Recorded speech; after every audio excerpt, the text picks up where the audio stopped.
नमस्ते प्रणाम, मैं एक्टर ऋषभ राजपूत और मनोज तिवारी को करारा जवाब दिए पावर स्टार पवन जी। यस जी, क्योंकि यू टर्न लेने का नाम ही नहीं है, क्योंकि माँ से आशीर्वाद ले लिए हैं तो चुनाव लड़ेंगे और चुनाव में उनका जीत है।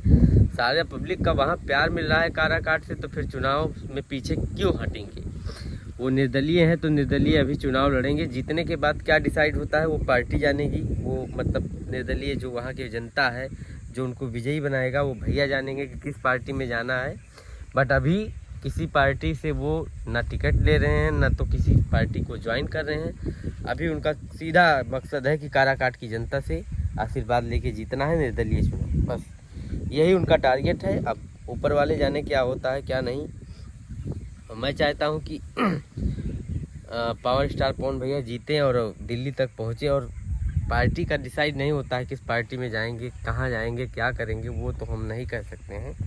लेकिन पावर स्टार पवन सिंह जी विजयी हुए और समझाने की जो बात रह गई, समझाने की बात नहीं। 10 साल से अपना टाइम दिए थे तो आप उसी टाइम समझा लेते, उसी टाइम आप टिकट देते।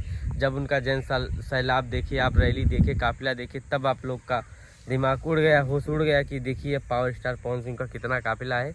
ये भारी पड़ गया उपेंद्र कुशवाहा के ऊपर, बहुत बड़ा भारी पड़ा है। वो हार चुके हैं उपेंद्र कुशवाहा और उनका टिकट जमानत जब्त हो सकती है। हमें ये भी लगता है कि बीजेपी की वहाँ जमानत जब्त हो जाएगी, क्योंकि वहाँ सब पवनमय हुआ है।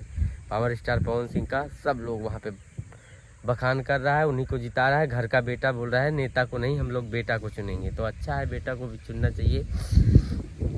और पावर स्टार पवन सिंह का बहुत लास्ट सॉन्ग आने वाला है मीरा म्यूजिक से, तो आप लोग भी उसको भी प्यार दीजिए। जल्दी ही पोस्टर आने वाला है, सॉन्ग में आएगा। और पावर स्टार पवन सिंह का फैन लोग परेशान मत होइए। कम से कम 60 गाना पवन सिंह का शूट होके रखा है, 60 गाना एल्बम शूट होके रखा है।